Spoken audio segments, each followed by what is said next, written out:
جی السلام علیکم ورحمۃ اللہ وبرکاتہ۔ الحمدللہ رب العالمین، اللہم صلی علی محمد وعلی آل محمد۔ سیرت النبی صلی اللہ علیہ وآلہ وسلم کی کلاس نمبر 27 کے ساتھ آج ہم آپ کے سامنے حاضر ہیں۔ اپنی اسکرین پر آپ سلائیڈ ملاحظہ کر رہے ہوں گے، اس کے اندر آپ زیادہ تر آج دیکھیں گے سریہ ہی چل رہے ہوں گے، ٹھیک ہے۔ سرایہ جتنے بھی ہیں 6 ہجری کے اندر زیادہ تر آج اس کے اوپر فوکس ہوگا۔ تو آئیے اس کو فرسٹ پوائنٹ بلٹ پوائنٹ میں آپ دیکھ رہے ہوں گے سریہ غمر کے نام سے۔ دراصل سریہ غمر جو ہے یہ ایک موومنٹ تھی یا ایک سپاہیوں کا دستہ تھا جو نبی علیہ السلام نے تشکیل دیا۔ 40 سپاہی تشکیل دیے اور ان کو ایک صحابی رسول عکاشہ بن محصن کی سربراہی کے اندر بھیجا، اور اس کو بھیجا نبی علیہ السلام نے، جیسے اس کا نام ہے نا غمر، تو یہ غمر والی ہی سائٹ پہ بھیجا۔ دراصل یہ سمجھ لیجیے غمر ایک علاقے کا نام تھا جو کہ مدینے سے تقریباً 2 دن کے فاصلے کے اوپر تھا، ٹھیک ہے۔ اور یہاں پر ایک قبیلہ تھا بنو اسد،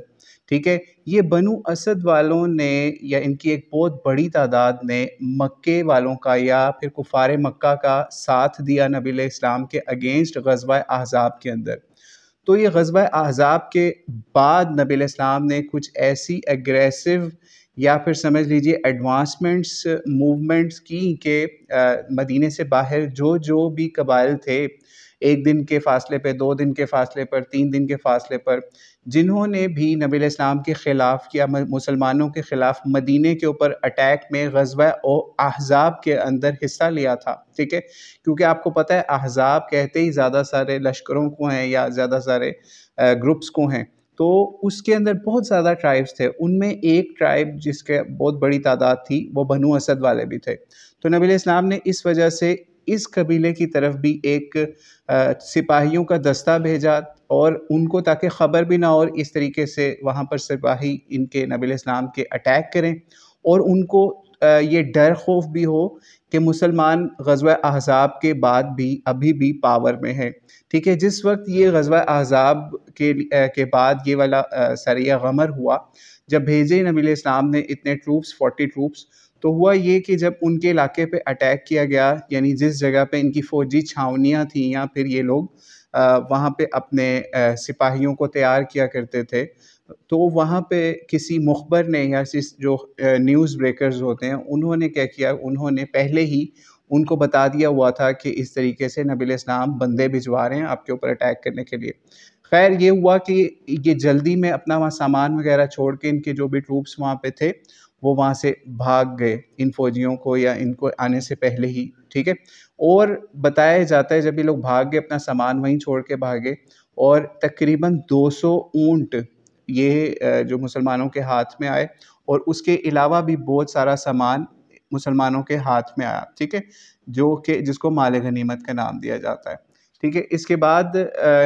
واپس آ گئی یہ نبی علیہ السلام کی یہ فوج جو تھی 40 سپاہیوں کی، یہ واپس مدینے واپس آ گئی بہت سارا سامان لے کے۔ پھر اس کے بعد ایک اور سریہ، ٹھیک ہے، آپ اپنی اسکرین پر دیکھ رہے ہوں گے سریہ ذی القصہ، ٹھیک ہے۔ ذی القصہ اصل میں یہ بھی 6 ہجری کے اندر ہی ربیع الثانی کے اندر ایک اور چھوٹی سی سمجھ لیجیے موومنٹ تھی یا جنگ کی تیاری تھی، جس کے اندر نبی علیہ السلام نے مدینے سے 45 کلومیٹر ذی القصہ ایک علاقے کی طرف سمجھ لیجیے اس کا نام تھا اس جگہ کا جہاں پہ اٹیک کیا گیا، تو وہاں پر بھی ایک اور قبیلے والے جن میں بنو سالبہ، ٹھیک ہے، بنو سالبہ اور بنو اوال، یہ وہاں پر تھے، اور یہ بھی سمجھ لیجئے یہ وہ انہی ٹرائبز میں سے ایک تھے جنہوں نے غزوہ احزاب کے اندر کفار مکہ کا ساتھ دیا تھا یا ابو سفیان کا ساتھ دیا ہوا تھا۔ تو خیر ان کے اوپر اٹیک کرنے کے لیے نبی علیہ السلام نے تقریباً سمجھ لیجئے 10، کئی جگہوں پہ 10 آتا ہے، کئی جگہوں پہ اس سے زیادہ آتے ہیں، 10 اسپیشل ٹرینڈ بندے جو ہیں نبی علیہ السلام نے محمد بن مسلمہ کے سربراہی کے اندر یا ان کی کمانڈ کے اندر بھیجے۔ یہ محمد بن مسلمہ جو ہیں یہ بہت زبردست سمجھ لیجئے بہادر اور مجاہد اور بہت ٹرینڈ سپاہیوں میں سے یا کمانڈرز میں سے ایک تھے، ٹھیک ہے۔ تو ان کو جب بھیجا، اور یہ رستے میں جب جا رہے تھے تو رستے میں جاتے ہوئے ایک جگہ پہ رات آ گئی جس وقت، تو یہ وہاں پر سو گئے، ٹھیک ہے، یا آرام کرنے لگے۔ تو دوسری طرف جو دشمن تھا جن کے اوپر اٹیک کرنا تھا بنو سالبہ اور بنو عوال والوں کے اوپر، کیونکہ انہوں نے بھی نبی علیہ السلام کے خلاف پہلے کافی سازشیں کی ہوئی تھی اور اٹیک کے اندر بھی غزوہ احزاب اور دیگر جگہوں پہ کفار مکہ کا ساتھ دیا ہوا تھا۔ تو جب یہ جا رہے تھے رستے میں تو ان کی خبر کفار کو یعنی بنو سالبہ اور بنو عوال والوں کو مل گئی ہوئی تھی کہ مسلمان آپ پہ اٹیک کرنے کے لیے یا آپ کے اوپر اپنا روب شو کرنے کے لیے مسلمانوں کے ٹروپس آ رہے ہیں۔ تو خیر یہ جب رستے میں سوئے ایک جگہ تو ہوا یہ کہ جاسوس نے خبر دے دی ہوئی تھی کہ مسلمان آئیں گے آپ کے اوپر اٹیک کرنے، تو انہوں نے چھپ کے ان کے سوئے ہوں کے اوپر پھر حملہ کیا اور تقریباً بتایا جاتا ہے کچھ کے مطابق 9 جو ہیں مسلمان وہاں پہ شہید ہو گئے، لیکن یہ جو محمد بن مسلمہ ہیں یہ شہید نہیں ہوئے، یہ بہت زیادہ زخمی ہو گئے، لیکن جس وقت اٹیک کیا گیا مسلمان اٹھ گئے، ٹھیک ہے، سوئے ہوئے اٹھے اور انہوں نے پھر اپنے ڈیفنس کے لیے کافی کچھ کیا اور کچھ ان کے لوگ بھی مرے، ٹھیک ہے، اور ادھر سے مسلمان بھی کافی شہید ہوئے، تقریباً بتایا جاتا ہے تقریباً 9 کے قریب مسلمان جو ہیں وہ شہید ہو گئے اس مارکے کے اندر۔ جو محمد بن مسلمہ ہیں ان کو بھی انہوں نے اپنی طرف سے شہید کر دیا تھا، مار دیا ہوا تھا یا قتل کر دیا ہوا تھا، یہ بھی باقی جو ڈیڈ باڈیز تھی یا جسم تھے جو مسلمانوں کے سپاہیوں کے ان کے ساتھ ہی پڑے ہوئے تھے، انہوں نے ہر کسی باڈی کے اندر اپنا کوئی تلوار یا نیزہ وغیرہ مار کے چیک کر رہے تھے، ان کو بھی انہوں نے مار کے چیک کیا، ان کو یہی لگا کہ یہ شہید ہو چکے ہیں کیونکہ بہت زیادہ ان کی تعداد تھی جو جنہوں نے ان کے اوپر اٹیک کیا تھا اور یہ یہاں مسلمان بہت کم تھے، ٹھیک ہے، اور سوئے بھی ہوئے تھے، تو اس لیے سنبھلنے کا موقع ہی نہیں مل سکا، ٹھیک ہے۔ آپ کا کوئی بھی کویسچن ہو نا وہ آپ لائک ریز ہینڈ کسی بھائی نے یا کسی صاحب نے یا گروپ پارٹیسپینٹ نے کیا وہ اینڈ میں آپ پوسٹ کر سکتے ہیں کویسچن، آپ کو ٹائم انشاءاللہ دیا جائے گا، ٹھیک ہے۔ تو یہ پھر محمد بن مسلمہ جو ہیں یہ ابھی زخمی حالت میں تھے، تو وہاں سے کوئی شخص گزر رہا تھا، ٹھیک ہے، اس نے جب اس طرح سے ڈیڈ باڈیز دیکھی تو اس میں دیکھا تو ان کی کچھ سانسیں وغیرہ چل رہی تھی، دیکھا یہ ٹھیک تھے، تو ان کو پھر انہوں نے اٹھایا اور ان کو کھانا پینا دیا اور پھر ان کو واپس نبی علیہ السلام کے پاس مدینے لے آئے۔ مدینے لے کے آئے تو نبی علیہ السلام نے پھر فوری جو ہے ابو عبیدہ بن جراح کے رضی اللہ تعالیٰ عنہ کے ساتھ 40 مزید سپاہیوں کو تیار کیا اور کہا اب آپ دوبارہ اٹیک کرنے جائیں اسی قبیلے کے اوپر یا جنہوں نے اس طریقے سے مسلمانوں کو نقصان پہنچایا یا پہلے بھی مسلمانوں کو نقصان پہنچانے کی کوشش کرتے رہے، یعنی یہ سریہ ذی القصہ جو ہے نا، ٹھیک ہے، یہ اسی کا ہی کنٹینیوشن تھی کہ نبی علیہ السلام نے ایک اور لشکر جو ہے ابو عبیدہ بن جراح کو دے کے بھیجا کہ اب آپ نے ان مسلمانوں کا بدلہ بھی لینا ہے۔ خیر یہ وہاں جب پہنچے تو وہ جن کے اوپر اٹیک کرنا تھا وہ وہاں سے بھاگ چکے ہوئے تھے، ٹھیک ہے، اور اپنا کافی مال بھی وہاں پر چھوڑ کے جا چکے ہوئے تھے، کیونکہ یہ جو پیچھے مال چھوڑنے کا کنسیپٹ تھا نا ان کے اندر وہ یہ ہوتا تھا کہ جب بھی ان کو خبر مل جاتی تھی اور مسلمان ویری کلوز ہوتے تھے ان پہ اٹیک کرنے کے لیے، تو یا تو وہ اپنی جان بچا سکتے تھے یا مال بچا سکتے، اگر مال کو ساتھ لے کے جانے کے چکر میں رہتے تو ان کی جانیں نہیں بچ سکتی تھی، تو اس لیے وہ پیچھے اپنا مال چھوڑ کے بھاگ جایا کرتے تھے، ٹھیک ہے۔ اور یہ جتنی بھی موومنٹس ہو رہی ہیں نا غزوہ احزاب کے بعد جو ہم 6 ہجری کے اندر آپ دیکھ رہے ہیں میسو موومنٹس نبی علیہ السلام نے سٹارٹ کی، یہ ایک بڑے لیڈر کی نشانی ہوتی ہے کہ جب اس کے اوپر ایک بہت بڑی جنگ مسلط کر دی جاتی ہے اور وہ جنگ جیت بھی گیا ہوتا ہے، یعنی غزوہ احزاب مسلمانوں نے بڑی واضح طور پہ اس میں کفار کو شکست دی اور ایک بہت بڑے لشکر کو چھوٹے سے لشکر نے مسلمانوں کے لشکر نے مدینے کو ڈیفینڈ کر کے ان کو شکست دی، تو یہ ڈیفینسو مووز تھی۔ لیکن جو بڑا لیڈر ہوتا ہے جیسے نبی علیہ السلام تھے تو اب انہوں نے ڈیفینسو کی بجائے اوفینسو جہاد کی طرف یا اوفینسو موومنٹس کی طرف کام کیا کہ جن جن لوگوں سے بھی خطرہ ہے، جن جن لوگوں نے بھی غزوہ احزاب میں یا دیگر جنگوں میں مسلمانوں کے خلاف کفار مکہ کا یا ابو سفیان کا یا اور جیوز وغیرہ کا ساتھ دیا تھا، ان کے اوپر مختلف موومنٹس کی جا رہی تھی تاکہ ان کے دلوں پہ مسلمانوں کا رعب آ جائے اور انہیں یہ لگے کہ مسلمان ابھی بھی بہت زیادہ پاور میں ہیں اور اب ہمیں مسلمانوں پہ اٹیک کرنے کی جرت یا کوشش نہیں کرنی چاہیے۔ پھر آپ تیسری سلائیڈ شو کے اوپر آپ تھرڈ بولٹ پوائنٹ دیکھ رہے ہوں گے، سریہ الطرف، ٹھیک ہے۔ سریہ الطرف نہیں، آئی تھنک یہ ہم ایک مس کر گئے، سیکنڈ بولٹ پوائنٹ کے اوپر آپ دیکھ رہے ہوں گے یلو کلر میں سریہ الجموم، ٹھیک ہے۔ سریہ الجموم جو ہے یہ بھی سمجھ لیجئے غزوہ احزاب کے بعد ایک اور قبیلہ تھا بنو سلیم، ٹھیک ہے۔ بنو سلیم جو قبیلہ تھا اس کے 700 یعنی 700 جو تھے نا جنگجو، انہوں نے غزوہ احزاب کے اندر موومنٹ کی تھی اور انہوں نے مدینے کے اوپر اٹیک میں حصہ لیا ہوا تھا۔ تو اس وجہ سے نبی علیہ السلام نے پھر نجد والے علاقے کی طرف، یہ ایک چشمہ تھا جس کو جموم کہتے تھے، وہاں پر ربیع الثانی 6 ہجری کے اندر زید بن حارثہ کی کمانڈ کے اندر مسلمانوں کی ایک موومنٹ کی، ٹھیک ہے۔ اور جب یہ موومنٹ کی اس علاقے کے اوپر پہنچے تو جس جگہ کا ان کو پتا تھا کہ وہاں پہ یہ فوجی یہ کاروائیوں کی تیاریاں ہوتی ہیں یا پھر وہاں ان کے کیمپس وغیرہ ہیں، وہ وہاں سے انہوں نے موومنٹس کہیں اور کر لی ہوئی تھی۔ خیر جب یہ زید بن حارثہ اس علاقے میں پہنچے ہیں اپنی کمانڈ کے اندر مسلمان سپاہیوں کو لے کے، تو وہاں پہ کوئی بندہ ہاتھ نہیں آتا اور صرف ایک عورت اور کچھ اور لوگ جو ہیں وہ ہاتھ آ جاتے ہیں۔ ایک عورت کو وہاں پہ پکڑ لیتے ہیں، ان کو شک ہوتا ہے کہ یہ اس کو پتا ہوگا وہ ان کے کدھر ہیں ٹھکانے یا ان کی سپیسز کدھر ہیں، کیونکہ پہاڑیاں یا پہاڑی علاقے تھے اس جگہ پہ، تو کہیں بھی چھپ سکتے تھے، کسی غار میں کسی اور علاقے کے اندر۔ خیر یہاں پہ ایک عورت پکڑی جاتی ہے جس کا نام حلیمہ بتایا جاتا ہے، اور مزینہ قبیلے کی یا مزنیہ قبیلے کی یہ عورت تھی، ٹھیک ہے۔ اس کو جب پکڑ لیا جاتا ہے تو اس کو یہ کہتے ہیں کہ تمہیں ہم ایک شرط پہ چھوڑ دیں گے، یا تمہاری جان کو بخشیں گے یا جان کو امان دے دیں گے اگر تم جو ہمارے دشمن ہیں بنو سلیم والے، ان کے ہمیں جو فوجی ہیں جہاں جہاں پہ یا ان کے سپاہی جہاں جہاں پہ ہمیں ان کا پتہ بتا دو۔ خیر اس عورت نے کیا کیا، اس نے پھر مسلمانوں کو، یا یہ کیونکہ پریزنر بن گئی تھی تو اس نے ڈر کے یا اپنی جان بچانے کے لیے مسلمانوں کو سارے ٹھکانے بتا دیے کہ فلاں فلاں جگہ کے اوپر آپ کو یہ مل جائیں گے، ٹھیک ہے۔ تو پھر یہ ہوا کہ اس سریہ جموم کے مقام کے اوپر ان کو پتہ چل گیا مسلمانوں کو اس عورت کی وجہ سے، ٹھیک ہے، جس کو قیدی بنایا تھا، کہ اس جگہ پہ جو ہے یہ ہے مسئلہ۔ خیر مسلمانوں نے پھر اس جگہ پہ اٹیک کیا زید بن حارثہ کے ساتھ، یعنی ان کی کمانڈ میں، اور جب وہاں اٹیک کیا تو بہت لوگوں کو وہاں پہ سمجھ لیجئے قتل بھی کیا، اور کیونکہ جنگ تھی، ان لوگوں نے مسلمانوں کے خلاف جنگ میں حصہ لیا تھا،